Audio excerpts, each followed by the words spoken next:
Next on The World, how the war in Ukraine took one woman from Wall Street to the front line. When Russia invaded, Viktoriia Honcharuk left New York and returned to Ukraine, becoming a medic treating not just her countrymen, but wounded Russians too. I spoke to her earlier and began by asking why she decided to risk everything. 4 years ago, I wasn't in Ukraine. I was in the United States. I was just starting a very promising career in investment banking and Wall Street and living the American dream. Everything was quite good in my life. But then Russia attacked my country. My mom, my dad, my sister, they all joined the resistance as soon as they could. So they said, we're not going to go anywhere, we're not going to evacuate, we're going to stay at home and we're going to fight for our home, our town. And that was very admirable. That inspired me a lot.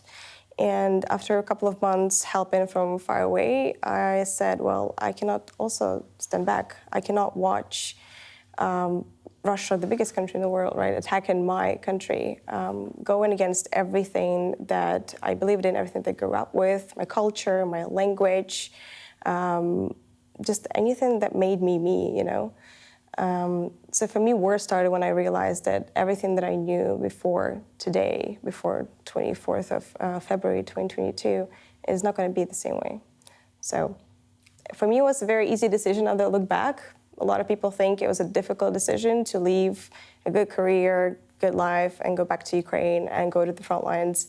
But looking back, for my integrity, I think that is the easiest decision I ever made, is to go back to Ukraine. Did your parents or did anyone from your family say, listen, just stay in the United States, this is not your war, you're there, you're safe, let us do what we need to do, but you don't have to come back? Lots of people said that, my mom included. A lot of my friends from the US were not very supportive in what I was doing, because they witnessed me, you know, jump in the hoops, getting into the career that I had, and they thought it was a really bad decision to give it up, and for something they didn't quite understand. But you know, if we were all to say, this is not our war, this is not my war, I think Russia would be pushing through the rest of Europe at this point. And then you say you got the support of your sister, you went back, and then how did you join the battalion that you did, and then how did you end up as a medic on the front lines, not just treating Ukrainians, but also treating Russian prisoners of war as well? Well, as soon as I came back to Ukraine, the first time I went to the front line was actually with a English volunteer, Eddie Dorset, who unfortunately lost his arm and leg a couple of months ago in Pokrovsk. You might have heard about him. But he was the first one who took me to Bakhmut at that point with a humanitarian run. And I met people there that were part of a battalion that I later joined. I had a couple of days of training, and then the next day I was on the way to Zaporizhzhia region. I mean, that's incredibly dangerous. I know. To not have any previous training or experience, a few days, and then to be out there on the front lines of Zaporizhzhia. Yeah, I was afraid of blood and needles before full-scale invasion, but at that point I just realized this is something that needs to be done. And it's something, you know, the people have done throughout the history. And people, I think a lot of people here in the UK can relate to that. And then tell me, you know, as I said, you're treating not just Ukrainians, you've treated thousands of people. The Russian prisoners of war, what was going through your mind when you were doing that? Again, it's something that we have to do, right? I don't get to choose what I have to work with. And as Ukraine, you know, we are following the Geneva Convention. We have to treat prisoners of war, Russians. And I just treat it as part of my job. There's nothing special, but you get to speak with them and understand where they're coming from, and understand that Russia is not going to stop what they're doing right now. They are ready to go further, and they are preparing for something bigger. I've spent the last 4 years traveling in and out of Ukraine, covering the conflict across the country. Just tell me what it's like for you, though, to see a country that you clearly love very much, is part of who you are, to see it in the state that it's in. I mean, it's mixed, isn't it? From my perspective, as an outsider going there, on the one hand, you see normalcy and people continuing their life, and then on the other hand, you hear the air raid sirens, and then you know that, you know, Russia has launched a series of airstrikes on people in Kiev or elsewhere. Well, it's difficult, definitely difficult to witness that.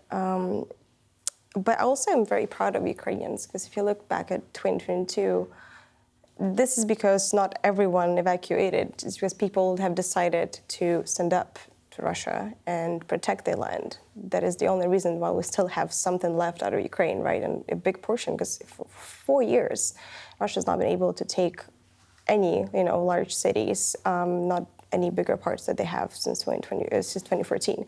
So for me, I'm very proud of my generation as well, because a lot of young people, like I'm 25, my sister's 30, and we have a lot of people that are younger than us that have joined the army having no prior experience. So we have this whole civilian army type, people who have never had any prior education in military or the army. They don't know the theories, they don't know how to fight by the books, but they were able to come up with incredible strategy to resist the biggest, what they thought the second best army in the world for 4 years. I'm very, very proud of Ukrainians. I'm very proud of my generation who were able to show the great nation we are.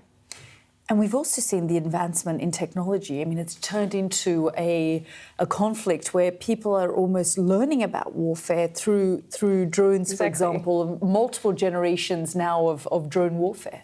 One thing they're not going to learn is how to adapt fast. And this is what Ukraine is doing. Ukraine has done decentralization of research and development, where not private sectors, not like big primes, big companies are changing the way warfare is doing, but the militaries themselves. So essentially every company or platoon that uses technology, they have their own research and development group that is changing things on the front line, sometimes by hours. Before I let you go, there is one of the reasons you're here today, of course, is marking 4 years, but also there's a portrait of you that's been done by British war artist Max Dennison Pender. Tell me about that portrait, and I believe there's 2. Yeah, there's multiple portraits, but essentially, so Eddie, the person I mentioned in the beginning, his classmate Max, he told me, "Oh, my classmate is coming to paint people on the front line." And I said, "Okay." He said, "But maybe he can paint you or your sister." And I said, "Okay." So he came, 3 years ago, almost in 2023, to paint us. And you see some of the paintings on the screen. And I thought it was crazy, but with time, he showed me some pieces, because he's also filming while painting and asking people about their stories and how they come to be where they are, how they feel about the war. And I thought, wow, that's actually very, very powerful, because it's combining art, right, painting, but also with histories of people, and you put like a face on the war. So I think that's very powerful. It's going to be a premiere of the documentary tonight at Imperial War Museum. So I'm very excited about that. Viktoriia, thank you so much for joining us here on the programme. Thank you for having me.